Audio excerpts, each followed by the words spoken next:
Friends, இன்னைக்கு நம்ம சேனல்ல ஒரு சூப்பரான டாபிக் பத்தி தான் நான் உங்களோட ஷேர் பண்ணிக்க போறேன். சோம்பேறித்தனம் அப்படின்ற டாபிக்கை பத்தி நம்ம சேனல்ல நிறைய வீடியோஸ் ஷேர் பண்ணியிருக்கேன். அந்த பழக்கம் எதனால வருது, அதுக்கான ரீசன் என்ன, அதை எப்படிலாம் சரி பண்ணலாம் அப்படின்றத பத்தி ஒரு சில வீடியோஸ் ஷேர் பண்ணியிருக்கேன். இன்னைக்கு நான் ஷேர் பண்ண போற டிப்ஸ் எதை பத்தி அப்படின்னு பாத்தீங்கன்னா, நம்ம கூடவே இருப்பாங்க ஒரு சில பர்சன். நம்மளோட வீட்டில் இருக்க குட்டீஸா இருக்கலாம், இல்ல ஹஸ்பண்டா இருக்கலாம், ஒய்ஃபா இருக்கலாம், ஃபேமிலி மெம்பர்ஸ், ஃப்ரெண்ட்ஸ், யாரோ ஒருத்தர் இந்த ஒரு பழக்கத்தினால நிறைய விஷயங்களை லைஃப்ல மிஸ் பண்ணிக்கிட்டே இருப்பாங்க. மற்ற எல்லா விஷயத்திலயும் கரெக்டா இருப்பாங்க. இந்த சோம்பேறித்தனம் அப்படின்ற ஒரு பழக்கத்தினால வாழ்க்கையில நிறைய விஷயங்களை இழந்துட்டே இருப்பாங்க. அதை நம்ம அடிக்கடி சொல்லி சொல்லி நம்மளுக்கே சலிப்பு தட்டிரும். இப்படி சோம்பேறித்தனமா இருக்காத, கொஞ்சம் ஆக்டிவா இரு, சுறுசுறுப்பா இரு அப்படின்னு நம்ம அடிக்கடி அவங்க கிட்ட சொல்லிக்கிட்டே இருப்போம். பட் இருந்தாலும் அவங்க ஏனோ ஒரே மாதிரி அதே விஷயத்த அப்படியே ஃபாலோ பண்ணிக்கிட்டே தான் இருப்பாங்க, சோம்பேறித்தனமாவே தான் இருப்பாங்க. அந்த மாதிரி இருக்கக்கூடிய ஒரு பர்சனை எப்படி அந்த ஒரு பழக்கத்துல இருந்து வெளியில கொண்டு வரது, அவங்களை எப்படி ரொம்ப ஆக்டிவான பர்சனா, ரொம்ப சுறுசுறுப்பா இருக்க மாதிரியான பர்சனா எப்படி மாத்துறது, அதுக்கு நம்ம எந்த மாதிரியான விஷயங்கள்லாம் பண்ணலாம், அதுக்கு நம்ம எந்த விதத்துல எல்லாம் அவங்களுக்கு சப்போர்ட் பண்ணலாம் அப்படின்றத பத்தி தான் ஒரு சில யூஸ்ஃபுல்லான டிப்ஸா இந்த வீடியோல நான் உங்களோட ஷேர் பண்ணிக்க போறேன். ஸோ இந்த டிப்ஸ் எல்லாமே ரொம்ப ஷார்ட் அண்ட் ஸ்வீட்டா தான் இருக்க போது. வீடியோ ஸ்கிப் பண்ணாம பாருங்க.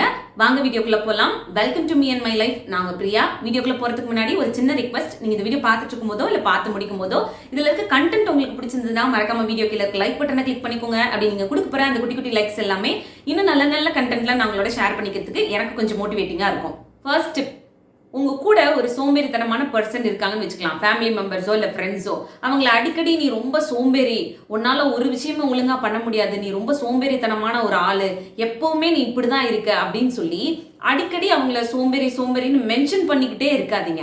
அப்படி பண்ணிட்டே இருந்தோம்னா ஒரு ரெண்டு விஷயம் நடக்கிறதுக்கு வாய்ப்புகள் இருக்கு. ஒண்ணு, நான் என்ன பண்ணாலும் நீ சோம்பேறின்னு தான் சொல்ல போற, அதனால நான் இப்படியே இருந்துட்டு போறேன் அப்படின்ற மாதிரி ஒரு மைண்ட் செட்டுக்கு போவாங்க. அப்படி இல்லைன்னா ஒருவேளை நம்ம பேசிக்காவே ஒரு சோம்பேறித்தனமான ஆள் தான் போல அப்படின்னு சொல்லி அவங்களுக்குள்ளேயே அந்த ஒரு மைண்ட் செட் ரொம்ப ஸ்ட்ராங் ஆயிடும். அதனால என்ன ஆகும் அப்படின்னு பாத்தீங்கன்னா, நம்மனால இந்த ஒரு பழக்கத்துல இருந்துலாம் வெளியில வர முடியாது, பேசாம இப்படியே இருந்துட்டு போவோம் வாழ்க்கையில அப்படின்ற மாதிரி ஒரு மைண்ட் செட்டுக்கு போயிடுவாங்க. ஸோ அதனால கொஞ்சம் ஒரு சோம்பேறித்தனமான பர்சன் உங்களோட இருந்தாங்கன்னா அவங்கள அடிக்கடி இந்த மாதிரி வார்த்தைகள் சொல்லிக்கிட்டே இருக்காதீங்க. நீங்களே அவங்கள சோம்பேறியா மாத்துறதுக்கு இல்ல அவங்க அந்த பழக்கத்துல இருந்து வெளிவராம போயிடுறதுக்கு உங்களோட அந்த வார்த்தைகளும் காரணமா அமைஞ்சிரும். செகண்ட் டிப், அந்த சோம்பேறித்தனமா இருக்க பர்சனோட கொஞ்சம் மனசு விட்டு உட்காந்து பேசுங்க. உனக்கு என்னதான் பிரச்சனை லைஃப்ல, எதனால இப்படி இருக்க, என்ன செஞ்சோம் அப்படின்னா இந்த பழக்கத்தை கொஞ்சம் மாத்திக்குவ, இல்ல நீயே இந்த பழக்கத்தை மாத்தணும்னு நினைக்கிறியா, உனக்கு அதுக்கான வழி தெரியலையா அப்படின்றத பத்தி கொஞ்சம் மனசு விட்டு பேசுனீங்கன்னா அவங்க கிட்ட இருந்து ரொம்ப முழுசா உங்ககிட்ட நிறைய விஷயங்களை சொல்லலைன்னா கூட ஒரு சில விஷயத்தை பத்தி பேசுவாங்க. அவங்களுக்கு ரொம்ப டயர்டா இருக்கா, இல்ல எந்த வேலையும் செய்ய பிடிக்கிறது இல்லையா, இல்ல வீட்டுல வேற ஏதாவது ப்ராப்ளம்ஸ் அவங்களுக்கு இருக்கா, இல்ல மனசளவுல அவங்களுக்கு ஏதாவது ப்ராப்ளம்ஸ் இருக்கா அப்படின்றத பத்தி ஏதாவது உங்ககிட்ட ஷேர் பண்ணுவாங்க. அப்படி தெரிஞ்சுக்கிட்டு அதை நீங்க கொஞ்சம் சரி பண்றது மூலமா அவங்கள அந்த ஒரு பழக்கத்துல இருந்து வெளியில கொண்டு வர முடியும். தேர்ட் டிப், ஒரு சோம்பேறித்தனமான பர்சனுக்கு நிறைய ரீசன் இருக்கும். இந்தந்த ரீசன்னால நான் இந்த வேலையை செய்ய மாட்டேன்றேன், நான் இந்த மாதிரி சோம்பேறித்தனமா இருக்கேன் அப்படின்னு சொல்லிட்டே இருப்பாங்க. அப்படி இருக்கிறதுல ஒரு முக்கியமான ரீசன் என்ன அப்படின்னு பாத்தீங்கன்னா, ஒரு சிலருக்கு தனியா ஒரு வேலையை செய்ய பிடிக்கவே பிடிக்காது. அதை செய்யும் போது அவங்களுக்கு கொஞ்சம் போரிங்கா இருக்க மாதிரி இருக்கும், இல்ல அந்த வேலை கஷ்டமா தெரியுற மாதிரி இருக்கும். அதனாலயே அந்த வேலையை செய்யாம தள்ளி போட்டுட்டே இருப்பாங்க. அதனால அவங்களுக்குள்ள சோம்பேறித்தனம் வந்திருக்கும். ஸோ அந்த மாதிரி இருக்க பர்சனா உங்களுக்கு தெரிஞ்சிச்சுன்னா, அவங்க கிட்ட அந்த ஒரு பழக்கம் இருக்குன்னு தெரிஞ்சிச்சுன்னா அவங்கள உங்களோட சேர்த்துக்கோங்க. வீட்டு வேலைகள் செய்யும் பொழுது சேர்த்துக்கிட்டு வா, நம்ம ரெண்டு பேரும் சேர்ந்து இந்த வேலையை பண்ணலாம், அப்போ இந்த வேலை சீக்கிரமா முடிஞ்சிரும், ஈஸியா முடிஞ்சிரும், உனக்கும் கஷ்டமா இருக்காது, நான் உனக்கு சப்போர்ட் பண்ண மாதிரியும் இருக்கும் அப்படின்னு சொல்லுங்க. அப்படி இல்லைன்னா ஏதாவது ஒரு விஷயத்தை பத்தி, ஏதாவது ஒரு டாபிக்கை பத்தி பேசிக்கிட்டே ஒரு கான்வர்சேஷன் வச்சுக்கிட்டே அந்த வேலைகளை பண்ணீங்க அப்படின்னா அந்த வேலை செஞ்சு முடிச்ச அந்த டயர்ட்னஸும் இருக்காது, ஒரு மாதிரி கஷ்டமாவும் தெரியாது அந்த வேலை. அப்படி நீங்க அந்த வேலையை ரெண்டு பேரும் சேர்ந்து செஞ்சு முடிச்சதுக்கு அப்புறம் இந்த ஒரு விஷயத்த மென்ஷன் பண்ணுங்க.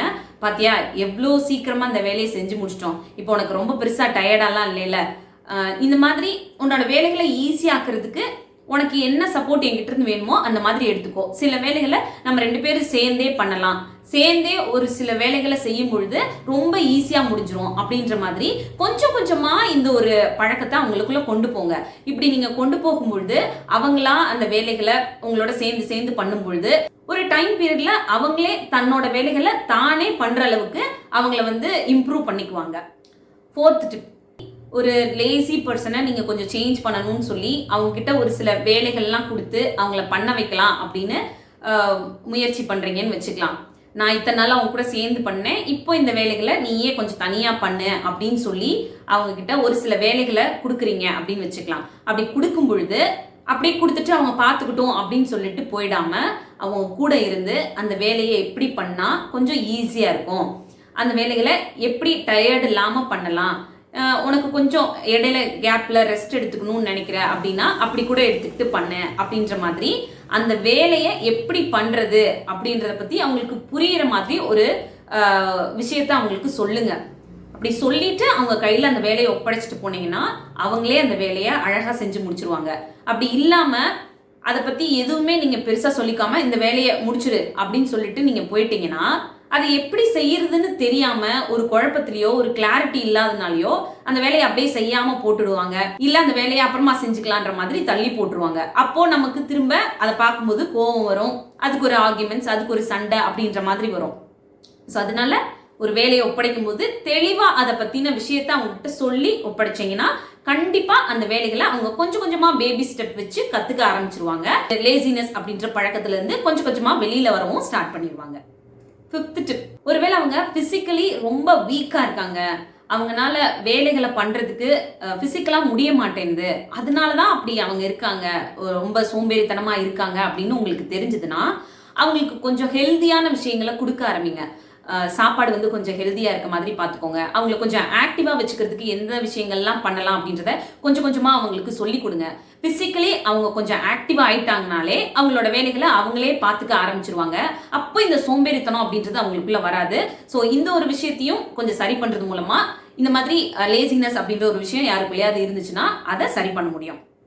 6th டிப், இப்பதான் உங்க கூட இருக்கவங்க அந்த லேசினஸ் அப்படின்ற பழக்கத்துல இருந்து வெளியில வர்றதுக்கு ட்ரை பண்ணிட்டு இருக்காங்க, நீங்க சொல்றதெல்லாம் கேட்டு கொஞ்சம் கொஞ்சமா அந்த பழக்கத்துல இருந்து வர ஸ்டார்ட் பண்ணிருக்காங்க அப்படின்னா உடனே அவங்க கிட்ட இருந்து ஒரு பெர்ஃபெக்ஷனை எக்ஸ்பெக்ட் பண்ணாதீங்க. இவ்வளோ நாளா கத்துக்கிட்டு இருக்க, இன்னும் அந்த வேலையை பெர்ஃபெக்டா பண்ண மாட்டேன்ற, இன்னும் உனக்கு அந்த பழக்கம் போகல பாரு, இன்னும் நீ அந்த சோம்பேறித்தனம் உனக்குள்ள இருந்துகிட்டு தான் இருக்கு அப்படின்ற மாதிரி அவங்க கிட்ட எப்பவுமே சொல்லாதீங்க. இந்த சோம்பேறித்தனம் அப்படின்ற பழக்கம் வந்து அவ்வளோ ஈஸியா ஒரு மனுஷனை விட்டு போகாது. அதுக்கு நிறைய நிறைய எஃபர்ட் கொடுத்தா மட்டும்தான் கிராஜுவலா கொஞ்சம் கொஞ்சமா அது சரியாகி நல்ல ஆக்டிவான பர்சனா மாறுவாங்க. அப்படி கொஞ்சம் கொஞ்சமா அந்த ஒரு ப்ராக்ரஸ்ல இருக்கும் பொழுது நம்மளே வந்து உடனே நம்மள மாதிரி அவங்க அந்த வேலையை செய்யணும்னு எக்ஸ்பெக்ட் பண்றதோ இல்ல ரொம்ப பெர்ஃபெக்டா அந்த வேலையை செஞ்சு முடிக்கணும், இன்னும் அதுல ஒரு சொதப்பல் இருந்துகிட்டே இருக்கு அப்படின்ற மாதிரி ஏதாவது அவங்கள குறை சொல்லிக்கிட்டே இருந்தோம் அப்படின்னா அந்த ப்ராக்ரஸ் வந்து அப்படியே நின்றும். என்னதான் செஞ்சாலும் குறை தான் சொல்ல போறாங்க அப்படின்ற ஒரு மைண்ட் செட்டுக்கு போயிடுவாங்க. பழைய எப்படி அவங்களுக்குள்ள அந்த சோம்பேறித்தனம் வந்துடும். ஸோ அதனால அவங்க கிட்ட ரொம்ப பெர்ஃபெக்ஷனையோ இல்ல குறைகளையோ கண்டுபிடிக்காம அவங்க பண்ற வேலைகளை பரவாயில்லையே, முன்ன விட கொஞ்சம் பெட்டரா பண்றியே, உங்ககிட்ட நான் இதை எதிர்பார்க்கவே இல்லை, சூப்பரா பண்ண ஸ்டார்ட் பண்ணிட்டேன் அப்படின்ற மாதிரி ஏதாவது என்கரேஜ் பண்ற மாதிரியான வார்த்தைகளை, மோட்டிவேட் பண்ற மாதிரியான வார்த்தைகளை சொல்லுங்க.